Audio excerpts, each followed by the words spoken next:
공간의 자리를 찾아오고 살아왔거든요. 그리고 또 하나 그 다음에는 날 잡고 할 거야. 선생님들 근데 이게 정리라는 게 날 잡고 한다고 하는데 답이 잘 맞을까요, 선생님들? 안 되더라고요. 안 되죠. 그러면 선생님들은 언제 정리를 하시나요, 집 정리를? 이사 갈 때? 이사 갈 때, 한가할 때? 네. 한가할 때? 이사는 가야 정리되지 않아요. 그래요. 선생님 이게 한가할 때라는 말이 있잖아요. 저도 이렇게 생활하다 보니까 한가할 때가 한가할 때 안 하게 돼요.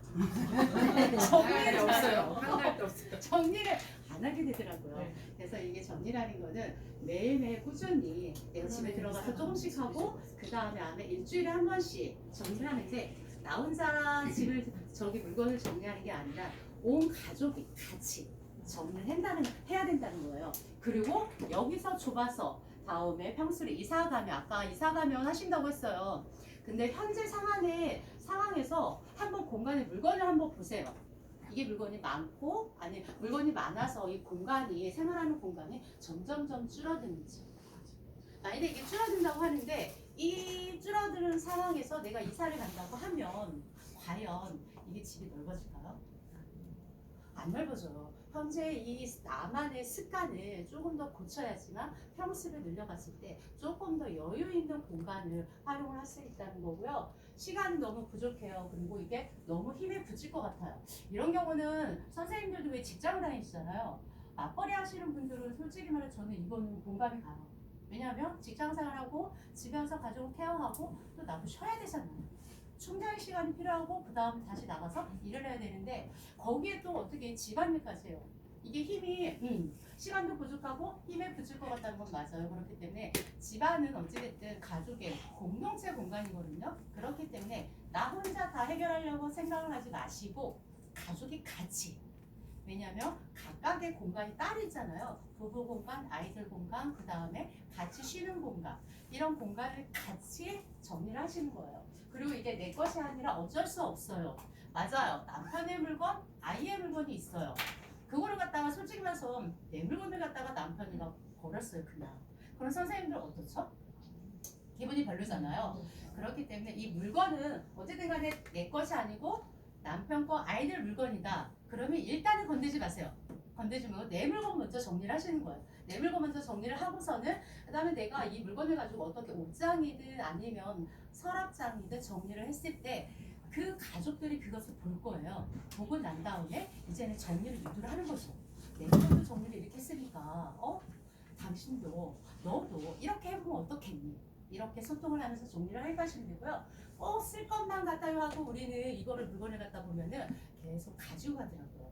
그래서 이 물건에 대해서는 엄선이라고 저희가 그때 저번 주 시간에 말씀드렸잖아요. 그러니까 엄격하게 좀 선발하는 기준을 가지셨으면 좋겠어요. 그리고 이게 저희가 이게 물건을 물건을 갖다가 들이다 보니까 이게 인간이라는 동물은 저장이라는 거를 갖다가 할 수 있는 동물이거든요. 동물들은 못하고 우리 인간이기 때문에 이게 저장을 하고 가는 것 같아요.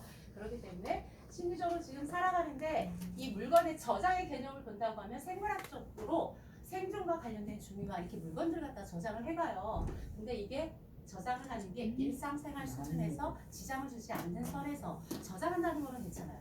그런데 이게 이 선을 넘어섰을 때 뭐든 똑같아요. 몸에 좋은 것도 과하게 보호하면 어때죠? 부작용이잖아요. 이 저장도 마찬가지예요. 보편적으로 이게 정도의 선을 유지하면 괜찮은데 이게 너무 지나치게 유지를 한다 하면은 저희가 요즘 의학적으로 보면 저장 강박증이라고 해요. 물건을 갖다가 지속적으로 갖다가 저장하는 다른 말로 하면 저장 강박장애, 그 다음에 강박 증후군, 저장 증후군 이거를 갖다가 반복적으로 습관적으로 한다면 이런 분들을 갖다가 저희는 호다라고 불러요. 그런데 이분들 같은 경우는 이 물건을 사용 여부와 상관없이 이게 저장만 하려고 하고 배출을 하지 않는 거예요. 근데 아마 선생님들도 TV에서 요즘은 이게 저도 보니까 많이 접하게 되더라고요.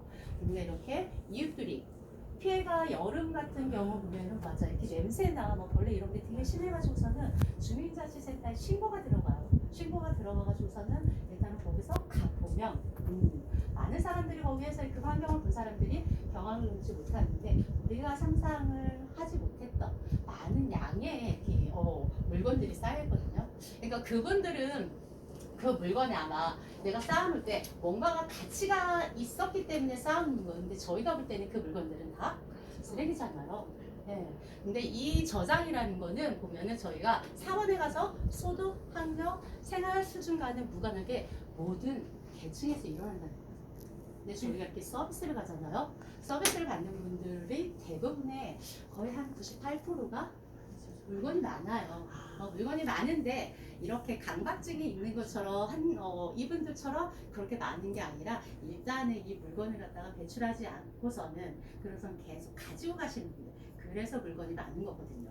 심지어 박스, 상자 이런 상자도 버리지 않는 분들이 의외로 많이 계시더라고요. 그걸로 인해서 진짜 가치가 없는 내가 볼 때 그 상자의 가치 개념을 조금 더 이게 뭔가가 바꾸셔야 될 것 같아요. 앞으로 이 강좌를 통해서 제가 선생님들한테 목적이 이 교육의 목표가 물건을 버리기였잖아요. 근데 물건을 버릴 때 버리는 게 제일 중요한데 이 버림으로 인해서 제일 중요한 거는 물건의 가치를 생각을 하시라는 거예요. 내가 이 물건을 버리고 남기냐 버리냐 여기서 물건의 가치가 얼마나 있느냐 그 가치를 갖다가 뭐 이게 실용적으로 쓰임이냐 아니면 돈의 가치냐. 왜 요즘은 골동품을 재테크를 하잖아요. 그러면 이 골동품을 버려야 될까요? 절대 버리면 안 돼요. 희귀성 있는 제품도 버리면 안 돼요. 그쵸?